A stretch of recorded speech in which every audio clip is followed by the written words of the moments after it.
Chers Algériens, chères Algériennes, bienvenue. La rentrée scolaire 2022-2023 ne sera pas des plus paisibles. Les adjoints d'éducation annoncent déjà la couleur. Ils observent une grève nationale de 2 jours. Le syndicat national des superviseurs et d'adjoints de l'éducation explique avoir épuisé toutes les voies réglementaires pour faire valoir leurs revendications socio-professionnelles. Le syndicat a décidé à l'issue d'une réunion de son bureau national hier dimanche d'observer 2 jours de grève nationale le 21 et 22 septembre prochain, soit le premier et deuxième jour de la reprise. Nous avons contacté le syndicat pour leur proposer de participer à ce plateau. Ils ont décliné pour des raisons inconnues. J'aurais aimé avoir un deuxième son de cloche et surtout donner écho à leurs revendications, comme nous avons coutume à Canal 22. Le débat aujourd'hui s'intéressera à ce secteur et ses difficultés. J'ai le plaisir d'échanger dans ce numéro du débat avec Youssef Ammar Khoudia, activiste politique et enseignant et ancien enseignant au collège et au lycée. Bonjour. Bonjour Mira, merci pour l'invitation. C'est un sujet qui me tient à cœur aussi. Merci d'être venu et merci d'avoir accepté de participer avec nous à Canal 22. La première question s'intéressera à la rentrée scolaire. Comme je l'ai dit dans mon introduction, la date de la rentrée scolaire était jusqu'à il y a quelques jours un mystère pour les parents, je suppose pour les enseignants également. Pourquoi les responsables, en tout cas à la tête de ce secteur, peinent à fixer une date au moins à la fin de l'année scolaire ou avant le départ des vacances, comme dans pratiquement tous les pays du monde? En effet, normalement, dans les pays qui se respectent, on connaît d'avance la date de la rentrée, comme ici par exemple en France. Bon. C'est malheureux de voir qu'un secteur aussi important et stratégique pour le pays est laissé un petit peu à vue. Donc on navigue à vue sur un secteur aussi stratégique que l'éducation, notamment vis-à-vis des parents d'élèves qui ne peuvent pas s'organiser en conséquence parce que nous allons peut-être parler de comment prépare-t-on la rentrée des enfants, par exemple. Chaque famille algérienne, chaque famille dans le monde doit savoir quelle est la date exacte de la rentrée de leurs enfants, afin de préparer, par exemple, les fournitures scolaires, de gérer les vacances, les congés des enfants aussi. Peut-être certains, il y a une tranche de nos enfants que nous oublions souvent, ce sont par exemple les enfants handicapés, ceux qui ont besoin, par exemple, des besoins spécifiques, ceux qui ont des problèmes de santé, ne parlons pas seulement, par exemple, des enfants qui ont des besoins, par exemple, des enfants autistes. Tous ces éléments-là font que le fait de rester ambigu sur une rentrée scolaire a des conséquences sociales énormes sur toute la société. Et directement qui inflige une punition aux parents d'élèves déjà.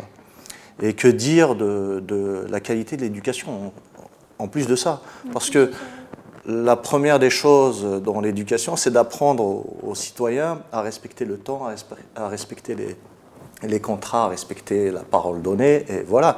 Donc on donne l'exemple, voilà le programme scolaire, on donne l'exemple de laisser dans le flou total des familles, des millions d'Algériennes et d'Algériens concernant leurs propres enfants. Ça, c'est vraiment inacceptable.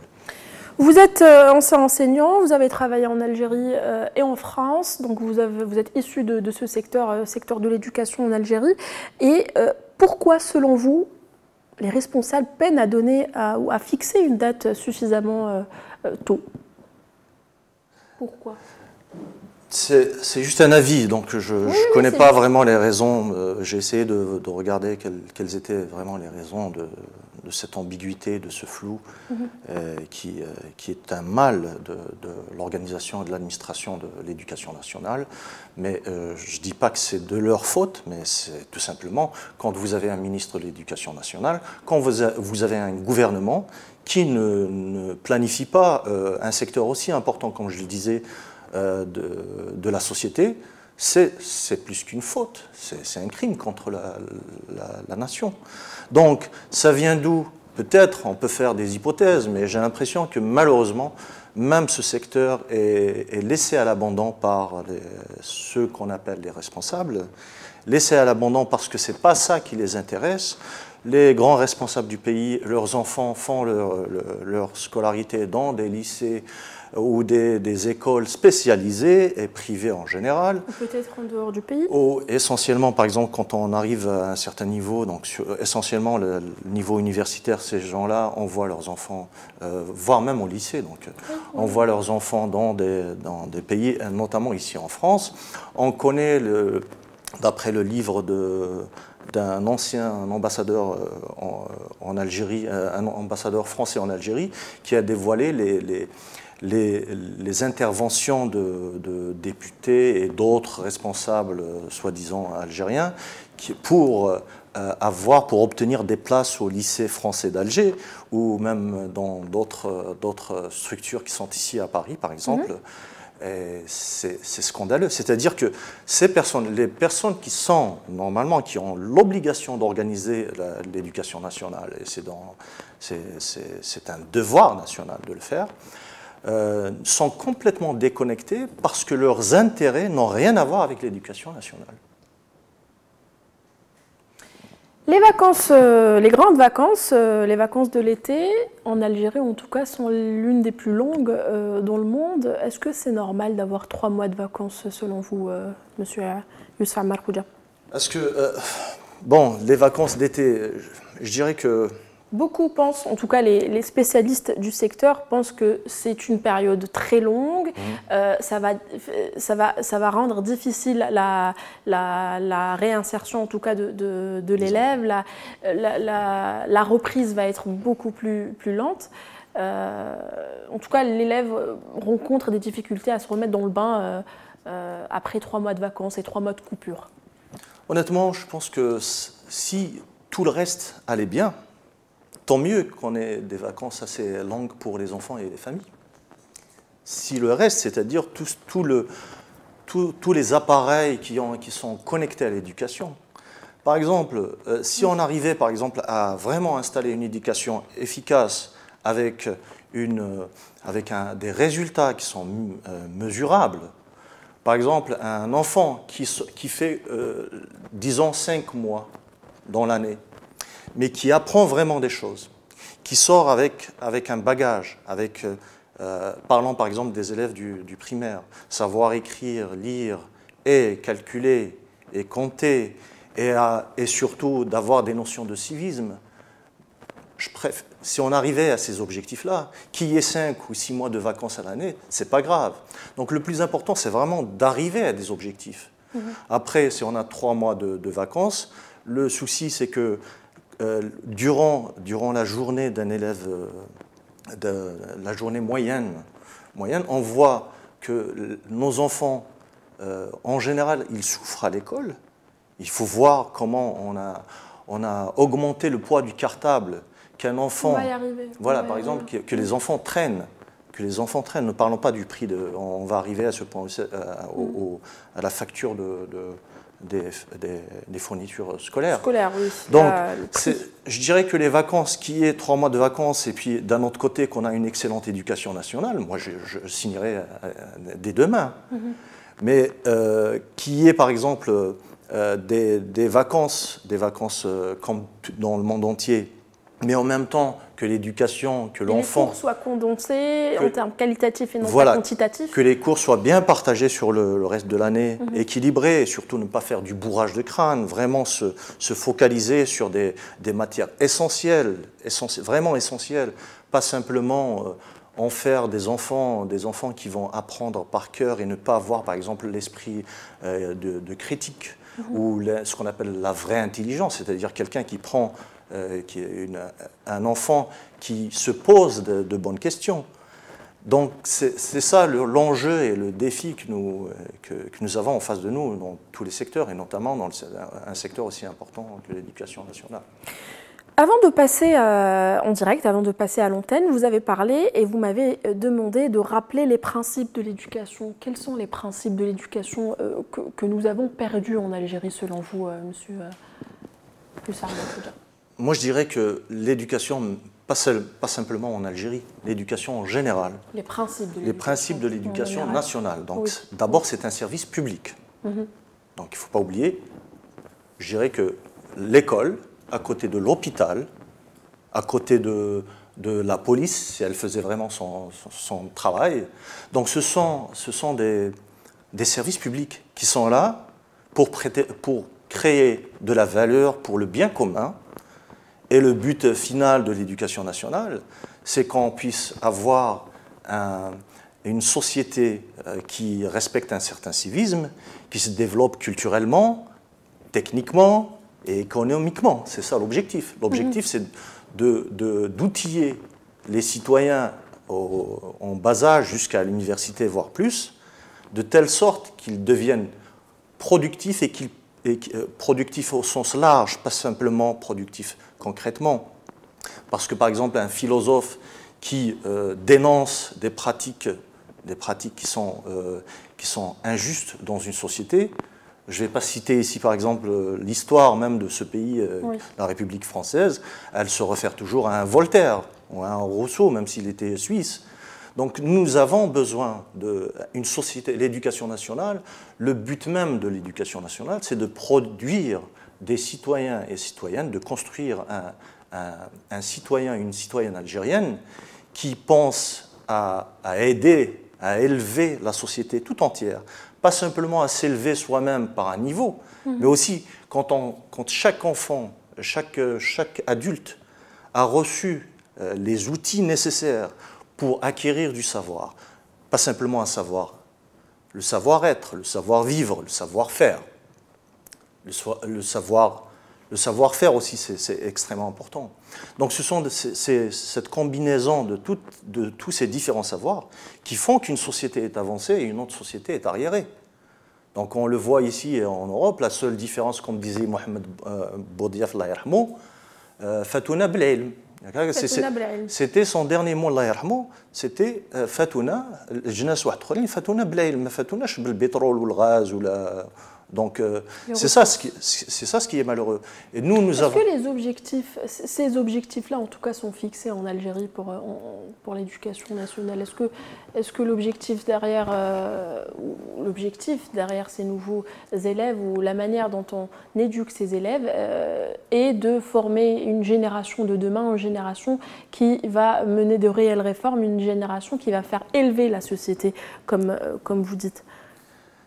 Je dirais que dans le subconscient de toute Algérienne et Algérien, on les a, ces objectifs, et notamment, bien sûr, le corps enseignant. Oui. Le corps enseignant.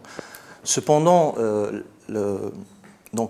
ceux qui étaient censés, normalement, aider, voire faciliter le travail des enseignants, le travail des directeurs d'école, et surtout le soutien des familles, c'est-à-dire des parents d'élèves, a été coupé, comme je disais tout à l'heure, c'est-à-dire que les intérêts de ceux qui ont la responsabilité normalement de gérer ce secteur ne sont plus en Algérie.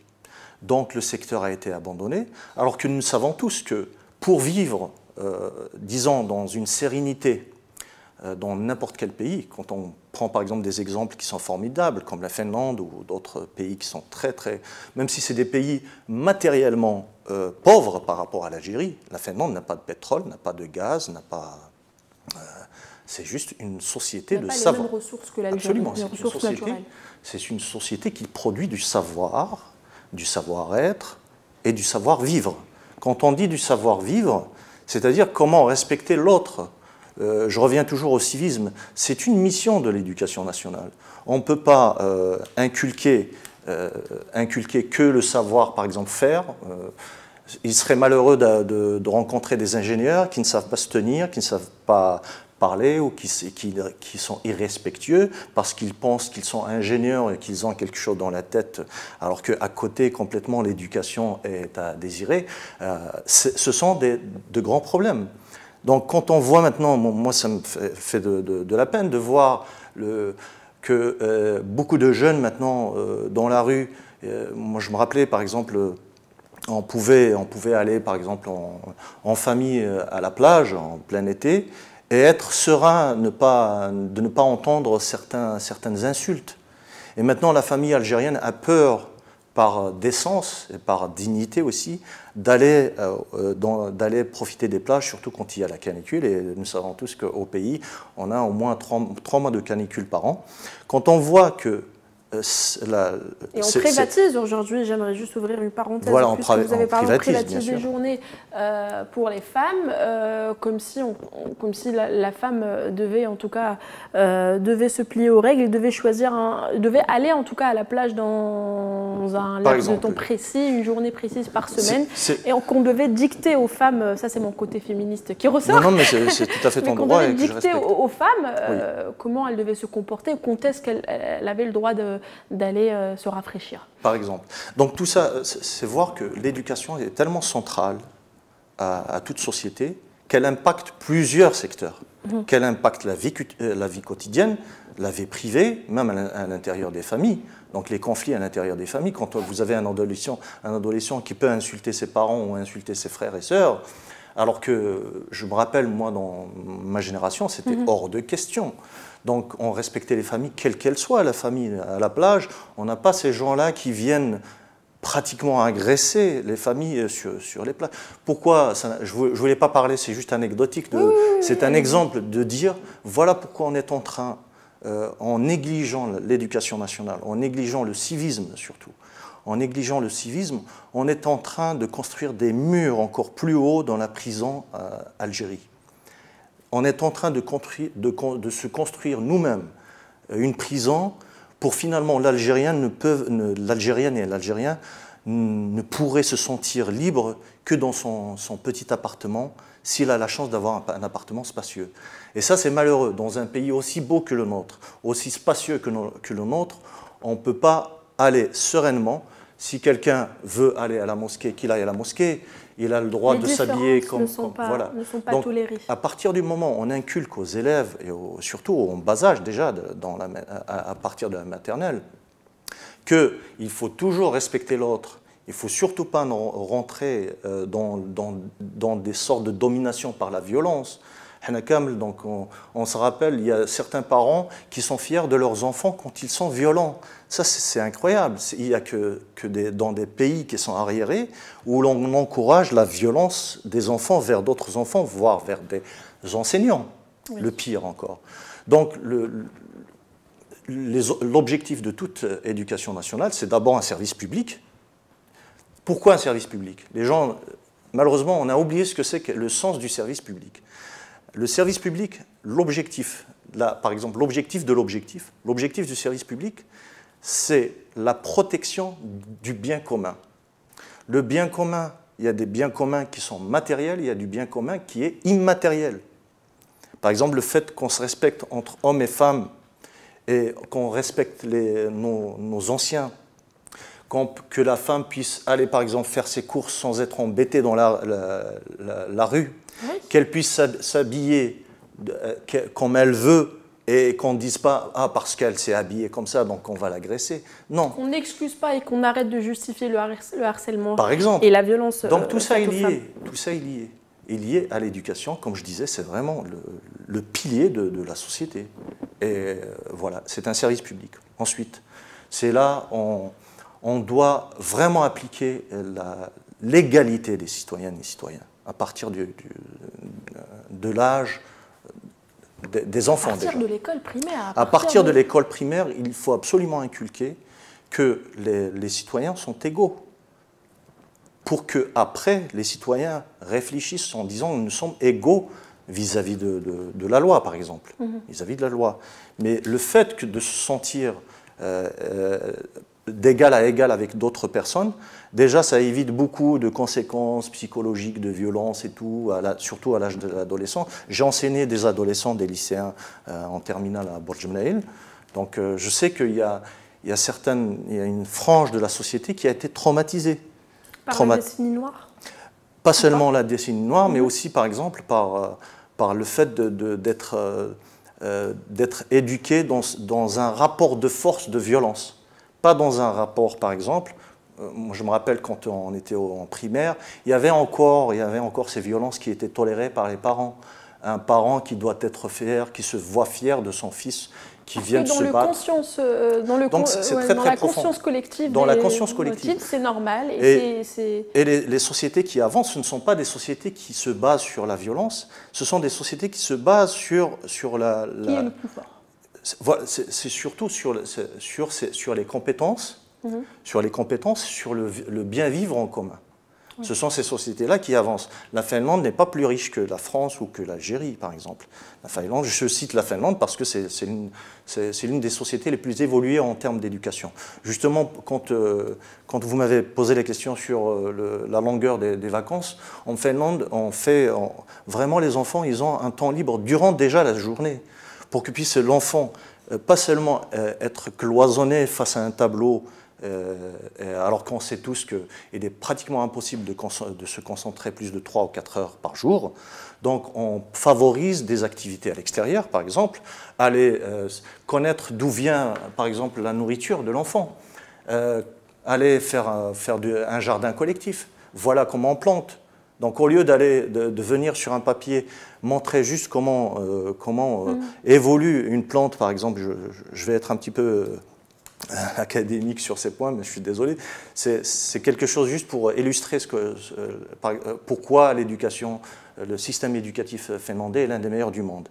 Les enfants apprennent même des choses concrètes de la vie. Donc, quand on dit d'où vient une tomate pour un enfant, vous allez avoir des réponses bizarres. Il va la lui-même. Je veux dire, si vous posez cette question, d'où vient une tomate à un enfant qui n'a jamais su comment une tomate a été produite, vous allez avoir des blagues de toutes les couleurs, pas que rouge. Donc cet exemple d'aller planter quelque chose, planter, et puis voir la tomate ou voir d'autres fruits ou légumes pousser dans le jardin de l'école, c'est une éducation déjà. C'est une éducation formidable parce qu'on est en train de créer des vocations au sein de l'enfant. Peut-être cet enfant va devenir un grand biologiste ou voir quelqu'un qui va révolutionner l'agriculture. Donc il y avait des ateliers, d'où vient par exemple, d'où vient le verre, comment on a créé un verre, ou d'où vient l'eau. Oui. Donc nous, on aimerait bien, moi je suis assez peiné de la situation de l'éducation de mon pays, et j'aimerais bien qu'un jour on arrive à avoir une éducation qui va être le socle du civisme et le socle du développement du pays. Puisqu'on parle des efforts, et en tout cas l'effort financier consacré pour le secteur de l'éducation qui est quand même important, dans mes dernières statistiques, en tout cas les statistiques de 2021, le budget de l'État consacre 15% au secteur de l'éducation, selon en tout cas le Premier ministre de cette époque, en tout cas en 2021. Est-ce que ce budget, selon vous, est bien géré ? Le problème de tous les chiffres qui nous viennent d'Algérie sont juste annoncés comme ça. Le souci, c'est qu'on n'a pas un institut. On a un très bon institut avec des gens formidables, c'est l'Office national des statistiques. Cependant, la capture de la data, des données, ça m'étonnerait que ce soit fiable. Et parce que les données ne sont pas toutes informatisées. Il n'y a pas que ça, il y a aussi le fait que tout est tellement politisé dans ces secteurs. Ne citons pas les fraudes électorales et autres fraudes, parce que voilà. C'est que dire 6% du budget de l'année octroyé pour l'éducation. 15%. 15%. Oui. Pardon, oui. Moi, je pensais en PIB. Je pensais en PIB. Ouais, PIB, ouais. c'est 6%, je crois. Donc, 15% du budget, bon, on va dire que c'est bien. Enfin, je veux dire, si c'est vraiment le cas, 15%, c'est bien. Mais quand on voit, comme on a commencé l'émission avec les fonctionnaires de l'éducation nationale qui se préparent à une grève juste à la rentrée. Et ils demandent tout simplement qu'on les respecte. Et comment respecter les enseignants et autres. Parce qu'ils ont des revendications socio-professionnelles. Absolument. Et je tiens à rappeler à à nos chers téléspectateurs que nous avons, Canal 22 a essayé de contacter le syndicat pour les inviter à ce plateau, pour donner écho en tout cas à leurs revendications, comprendre pourquoi ils ont décidé d'observer une grève en tout cas le premier jour de la rentrée scolaire, ce qui quand même pourrait avoir, je ne suis pas là pour commenter, mais je pense que vous êtes d'accord, vous serez d'accord avec moi, que va compliquer en tout cas et va avoir des conséquences néfastes sur l'éducation et sur surtout le programme scolaire. Une grève à la rentrée scolaire, premier jour des études, après quand même 3 mois de vacances, ça ne sera pas sans conséquence en tout cas sur l'élève, les parents d'élèves et l'enseignant. Je dirais que ça ne sera pas sans conséquence. Ça sera sans conséquence, pardon. Pourquoi ? Je vais vous surprendre parce que les conséquences déjà sur l'éducation nationale sont tellement catastrophiques. On les ressent déjà. Tellement catastrophiques qu'ajouter une grève ou enlever une, ça n'influe absolument rien. Par contre, il faut absolument appuyer les revendications des fonctionnaires de l'éducation nationale parce que tout simplement, ce sont eux qui sont censés s'occuper de nos enfants, c'est extrêmement important. Et si on ne respecte pas déjà les enseignants, je dis, quand on dit respecter, c'est au moins leur donner les moyens d'avoir une vie digne, c'est-à-dire de pouvoir au moins eux-mêmes pouvoir élever leurs enfants. Jouir d'une bonne condition socio-professionnelle. D'une possibilité de vivre dignement. Quand on voit que l'inflation a fait exploser les prix des fournitures scolaires. Non, surtout de la vie quotidienne. Du pouvoir d'achat. Le pouvoir d'achat a fondu de plus de 25% en Algérie. Donc c'est normal que les fonctionnaires qui voient leur salaire augmenter à moins de 3% par an, et quand on compare à l'inflation, qui est au minimum à 20% en Algérie, c'est le minimum, ça. On ne peut pas me dire que c'est autre chose. Donc, quand on voit l'inflation, au même temps que le pays, soi-disant, a des rentrées d'argent en hydrocarbures en général, donc on devrait normalement, aider des secteurs qui sont fondamentaux, comme l'éducation et d'autres secteurs. Mais malheureusement, le budget de l'État alloué, par exemple, au ministère de la Défense, qu'est-ce que le ministère de la Défense a produit en Algérie? Qu'est-ce qu'on produit? Est-ce qu'on vend des armes en Algérie? On achète des armes. Donc, c'est ça quand on regarde, par exemple, la part du budget de l'État pour le ministère de la Défense, pour la défense en général, c'est l'un des plus hauts du monde. Je crois qu'il n'y a que la Corée du Nord qui est au-dessus de l'Algérie. Donc voilà le déséquilibre total. Donc on ne peut pas, moi je soutiens tout à fait, complètement, je suis tout à fait en phase avec les fonctionnaires de l'éducation nationale. Et ils ont le droit de faire grève, c'est un droit fondamental, Et le fait que ce soit à la rentrée, j'imagine qu'ils ont leur raison, ils se sont réunis pour ça. Mais je dirais que le fait que le salaire moyen d'un enseignant algérien est à peine de 40 000 dinars, 40 000 dinars, si vous regardez juste le prix des denrées alimentaires de base, je ne parle pas de denrées alimentaires ou autres, donc de base, le coût fin d'une famille algérienne moyenne, c'est au moins 2000 dinars par jour. Donc comment font-ils pour s'en sortir? Puisqu'on parle de budget et puisque vous êtes, je pense qu'on devrait passer, avant de parler des fournitures, en tout cas du prix des fournitures scolaires, et vous qui êtes professeur, en tout cas enseignant en anglais, vous avez été, en tout cas, vous avez exercé et vous avez enseigné l'anglais au lycée et au collège? Non. Au collège. Cette année, ou la particularité de cette année scolaire 2022-2023, ce sera l'introduction de l'anglais, en tout cas de l'enseignement de la langue anglaise dès l'école primaire, dès le cycle primaire. Les syndicats, en tout cas les spécialistes du secteur, pensent qu'il s'agit d'une décision prématurée, précipitée en tout cas. Est-ce qu'on a les ressources humaines suffisantes pour enseigner l'anglais dès l'école primaire? Pour répondre rapidement, je pense qu'on n'a pas les moyens de l'enseigner à cet âge. Apparemment, c'est dès la primaire, c'est ce qui est incroyable. Déjà pour les ressources humaines, les profs d'anglais. Si vous voulez pas enseigner 3 millions d'élèves algériens l'anglais à partir de, je sais pas, de l'âge de 8 ans, il va falloir tout un contingent de profs d'anglais. Ça se compte par milliers. Est-ce qu'on les a?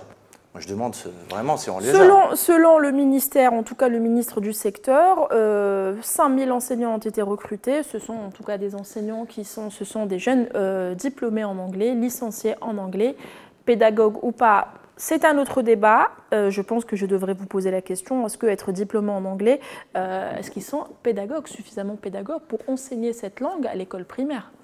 Alors je dirais que avoir des compétences en anglais, ça ne veut pas dire qu'on est pédagogue. Oui. Donc c'est deux choses différentes. Oui.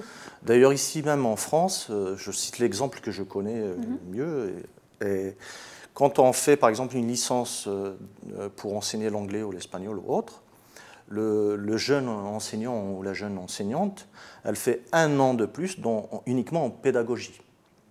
Donc 1 an de plus que c'est-à-dire c'est une immersion avec un prof, un vrai prof d'anglais ou d'espagnol, enfin restant sur l'anglais, donc un vrai prof ou une prof d'anglais.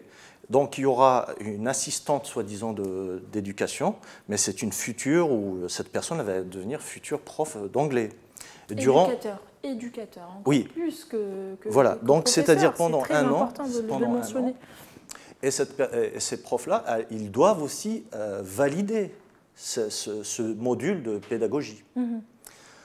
Cependant, ce qu'on ne dit pas directement, c'est que la carte de l'enseignement de l'anglais est une carte politique, de pression politique qui est utilisée par le régime algérien.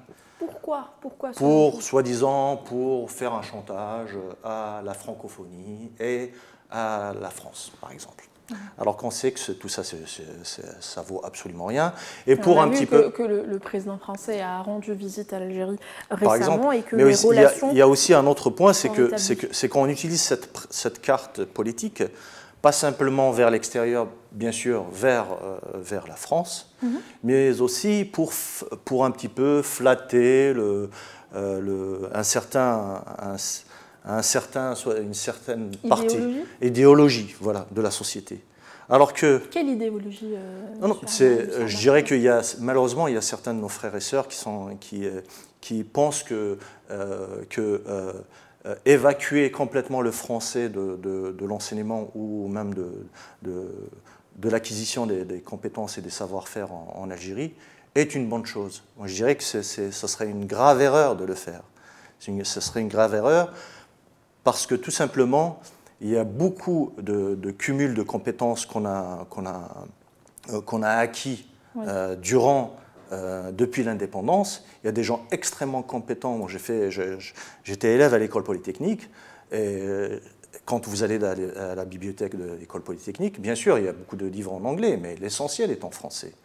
Donc on ne peut pas d'un coup comme ça, juste pour faire un barreau d'honneur, pour soi-disant, oui, on va enseigner l'anglais dès le biberon, alors que l'arabe déjà est mal enseigné, Tamazirt est déjà mal enseigné. Commençons déjà à bien enseigner l'arabe et Tamazirt. Commençons déjà à enseigner bien. Beaucoup d'ailleurs, puisque vous avez parlé de Tamazirt, beaucoup lient en tout cas cette décision par peut-être ou la lecture en tout cas de certains, et pour freiner ou mettre un frein devant l'enseignement de la langue Tamazirt. C'est en introduisant la langue anglaise, ça va peut-être retarder le Tamazirt. Non, je ne pense pas que ce soit Je crois que l'objectif est vraiment politique vis-à-vis de la France et puis vis-à-vis pour un petit peu flatter l'idéologie arabo-islamique. Alors que moi-même, je défends l'arabe et je défends bien sûr les connaissances, les traditions que nous avons au pays. Cependant, ce n'est pas en jetant un savoir par la fenêtre qu'on va augmenter des compétences, ou augmenter le savoir de nos enfants et des Algériens, des citoyennes et citoyens. Au contraire, si on pouvait par exemple introduire même le chinois, pourquoi pas? Oui. Cependant, il faut toujours, quand on est politicien, quand on est quand on est chargé d'un État, chargé de la... Parce que le gouvernement, c'est le gouvernail, voilà, c'est gouverner, c'est prévoir. C'est-à-dire que c'est avoir une vision de la société, et selon des objectifs de la société. Bien sûr, apprendre l'anglais, c'est une nécessité. Il est extrêmement important que l'anglais prenne sa place entière dans la société algérienne, parce que c'est la langue de la science, de la technologie, et bien sûr, quand on va par exemple chercher des savoirs en ligne, on voit que pratiquement 70% des savoirs sont en anglais. Donc, il est important d'introduire l'anglais en Algérie, mais sans amoindrir les autres langues, et surtout pas nos langues maternelles, l'arabe et tamazight, mais aussi le français, qui est un acquis important de notre guerre d'indépendance. Butin de guerre? Moi, je dirais que c'est un peu violent de dire c'est un butin de guerre, mais toute langue maîtrisée... Ce n'est pas moi qui le dis, je répète. Oui, je crois que c'est Katab Yassine. C'est Katab Yassine, Allah yarhamou. Donc c'est quelque chose, je dirais, toute langue maîtrisée est bonne pour la société. On voit par exemple des pays aussi développés que la Finlande ou le Danemark qui apprennent d'autres langues, l'anglais étant vraiment second. Donc second, et puis après ils apprennent l'allemand et puis l'espagnol. Voilà, donc on encourage les gens maintenant, même ici en France, on encourage les étudiants à apprendre le chinois, parce qu'il y a des projections de développement de la société, technologique, économique, sur la place que va prendre la Chine dans le futur. Voilà comment on devrait normalement prendre et défendre toutes les langues. Vous pensez que l'objectif est de remplacer en tout cas le français par l'anglais? Je dirais que politiquement, c'est un peu un épouvantail qu'on manifeste de temps en temps pour juste après. Mais la machine est déjà lancée. Les élèves vont commencer à étudier l'anglais à l'école primaire. Honnêtement, tant mieux si on peut vraiment l'enseigner correctement. Le souci n'est pas... Est-ce que vous êtes pessimiste? Moi, je dirais à la qualité, parce qu'on n'a pas les moyens déjà. Déjà, le fait que les fonctionnaires de l'éducation nationale se mettent en grève à la rentrée. Et j'aimerais bien qu'on engage pas simplement 5000 enseignants en anglais, j'aimerais bien qu'on absorbe le maximum du chômage et vraiment que ces enseignants d'anglais soient vraiment formés eux-mêmes, qu'ils soient compétents à la transmission du savoir. Il y a une vidéo très connue qui circule en tout cas sur les réseaux sociaux d'un candidat pour devenir en tout cas prof d'anglais à l'école primaire et qui a été interviewé par une journaliste et qui explique qu'il avait choisi en tout cas de candidater et que c'est mieux que le chômage. Et que pensez-vous de... Moi je dirais que cette personne, je suis tout à fait d'accord avec elle, c'est mieux que le chômage, il vaut mieux aller travailler et faire ce qu'on peut faire que de rester au chômage. Mais c'est vrai que là, il y a une conséquence. Mettre la génération future entre les mains de quelqu'un qui choisit d'enseigner ou qui choisit d'intégrer ce secteur pour éviter le chômage, n'est-il pas dangereux pour le pays? Non, pas du tout. Il n'est pas dangereux pour le pays. Parce qu'une personne qui fait de son mieux pour sortir du chômage, c'est déjà valorisant. Je dirais déjà par principe. Oui. Le fait que maintenant, la question est, est-ce que cette personne a les compétences pour enseigner? C'est là où on devrait vraiment vérifier les choses. C'est-à-dire qu'il y a une fonction qui devrait être réhabilitée et renforcée dans tout secteur public, et notamment encore plus dans l'éducation nationale, c'est l'évaluation.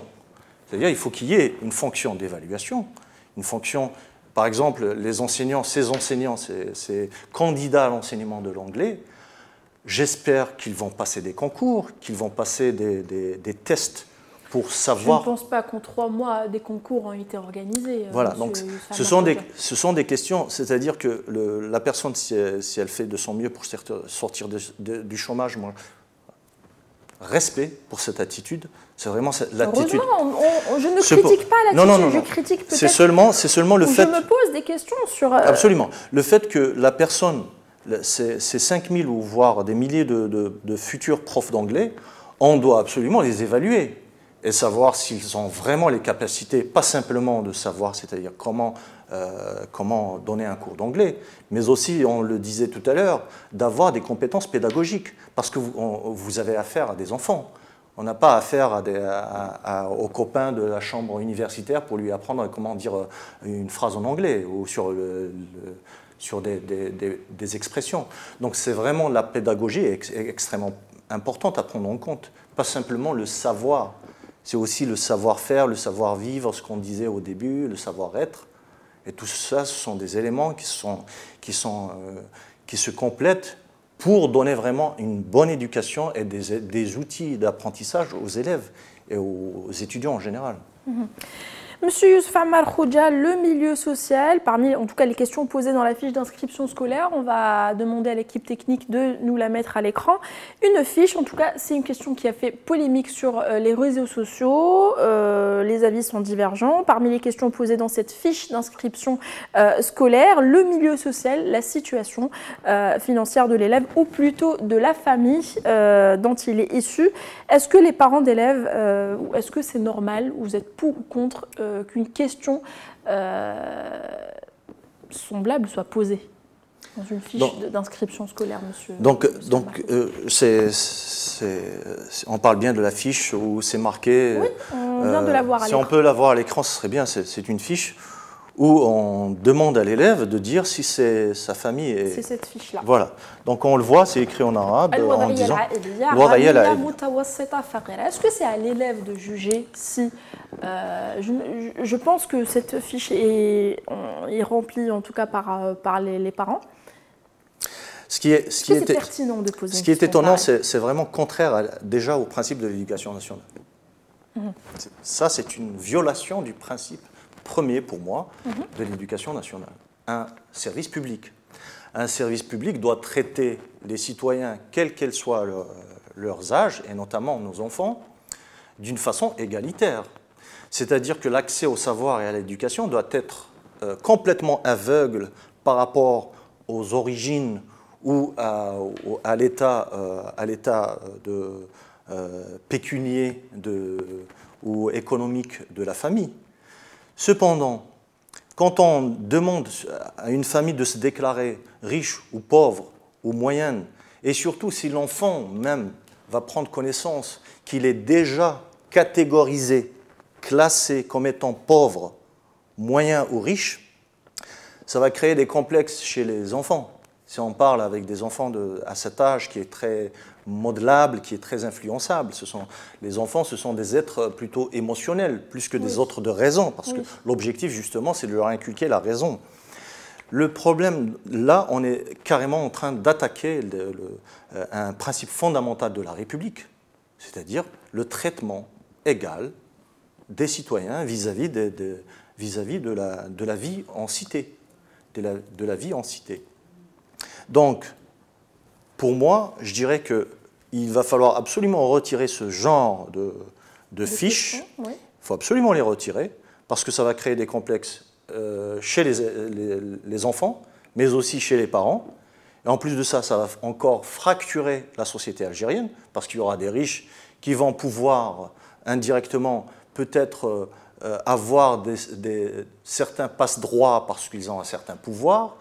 Et le traitement même de l'enseignant qui voit, il a affaire à un fils du pauvre, entre guillemets, pour rappeler un certain grand monsieur qui a été l'un des piliers de l'éducation nationale, Mouled Mahmali, donc Mouled Feraoun.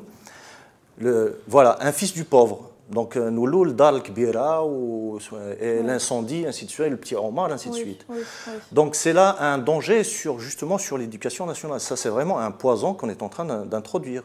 Et pas seulement au niveau des familles et des élèves, mais aussi vis-à-vis des enseignants. Parce qu'indirectement, on est en train de faire entrer aussi la corruption. Catégoriser peut-être les élèves?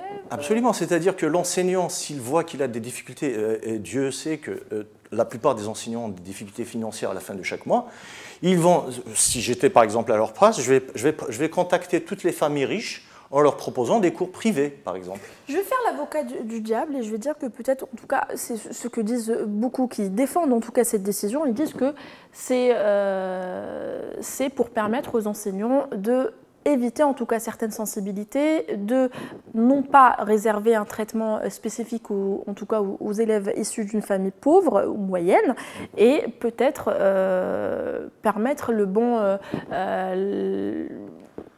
les aider à acquérir un livre, à avoir plus de moyens. Je ne sais pas, je fais l'avocat du diable parce qu'on n'a pas, malheureusement dans ce plateau, on n'a pas un deuxième son de cloche, donc je fais un peu ce rôle-là.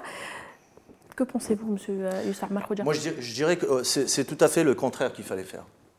C'est-à-dire qu'il va falloir soutenir financièrement l'éducation nationale. Comment? C'est de permettre qu'à chaque élève, surtout les enfants, qu'ils arrivent à l'école heureux d'aller apprendre. Et comment? Et non pas intimidés. Non pas intimidés, non pas avec des complexes en disant « moi je suis un fils du pauvre » ou une fille du pauvre. Et l'autre, je vais voir l'autre qui est fils du riche, ah tata. Donc c'est ça le problème.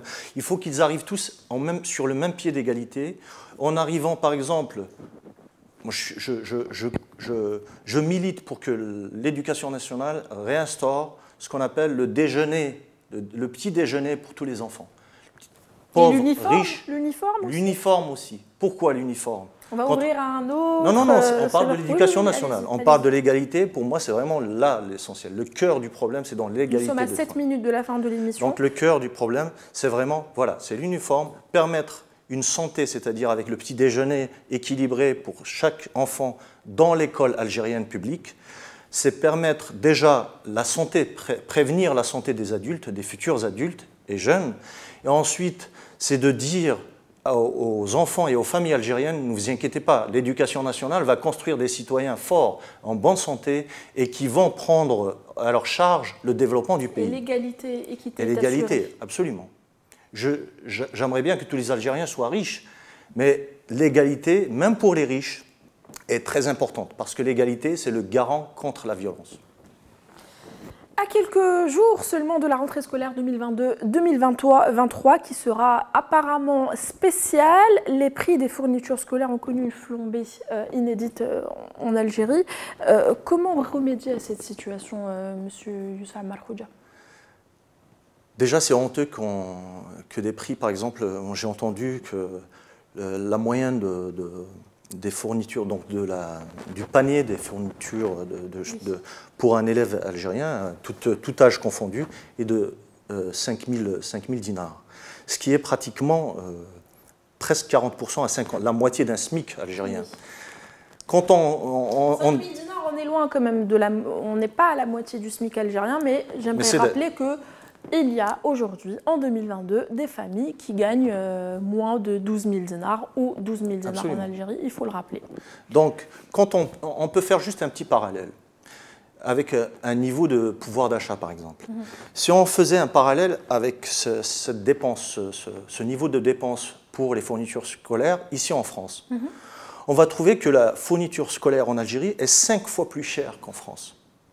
Quand on met au même niveau... Alors qu'en France, voilà. Le salaire est en euros et en Algérie, le salaire est en dinars. C'est honteux, c'est contraire aux objectifs qu'on disait de l'éducation nationale, de l'égalité, de l'accès au savoir.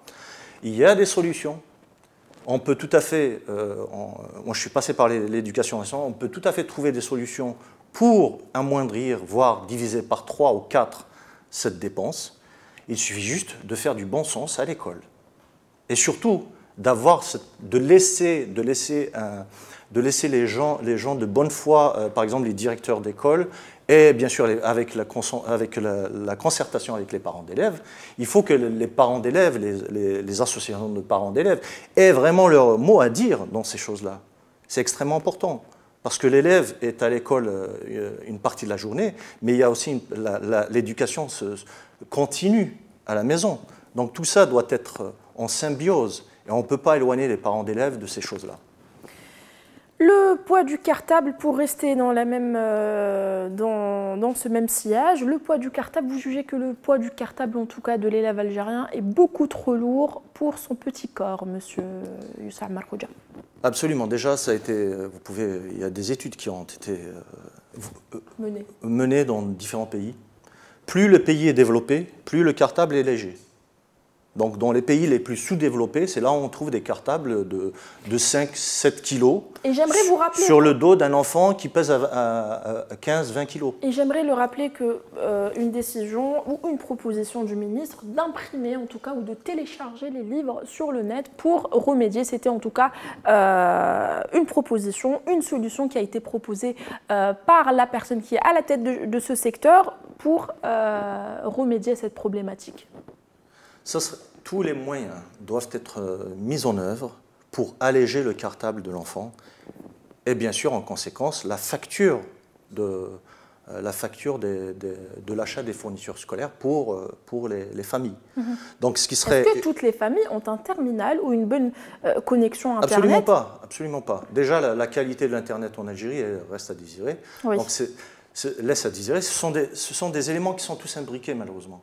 Donc, ce qu'on pourrait faire, c'est une initiative, je veux dire, peut-être c'est parti d'une bonne intention, de permettre, par exemple, à certains cours qu'ils soient visibles sur Internet directement. Ça, c'est très bien que ça soit fait, j'espère que... Mais en amont, il devrait normalement permettre un accès facile à Internet, à toutes les familles algériennes, mais aussi un accès pas très cher, c'est-à-dire que peut-être qu'on pourrait faire quelque chose, on a des ingénieurs qui sont capables de faire ça en Algérie. Cependant, le cartable, le poids du cartable est une punition, pas simplement physique pour l'enfant, mais un enfant qui traîne des poids comme ça tous les jours, c'est des futures maladies, des tendinites, des déformations, c'est aussi quand... par exemple, moi-même, je n'aime pas faire les courses. Donc, quand vous traînez un poids en allant vers votre objectif, vous avez déjà une idée négative sur le lieu où vous allez déposer ce poids-là. Cela joue sur l'inconscient et le subconscient de l'enfant aussi. Merci beaucoup, Monsieur Youssef Ammar Khoja. Vous êtes activiste politique et ancien enseignant en anglais et en physique à l'école, collège et lycée, que je ne me trompe pas. Merci à vous de nous avoir suivis. C'est la fin de cet épisode. Le débat sera certainement relancé. Merci à l'équipe technique. Je vous donne rendez-vous dans un nouvel épisode, une nouvelle thématique, mais toujours sur l'Algérie. Au revoir.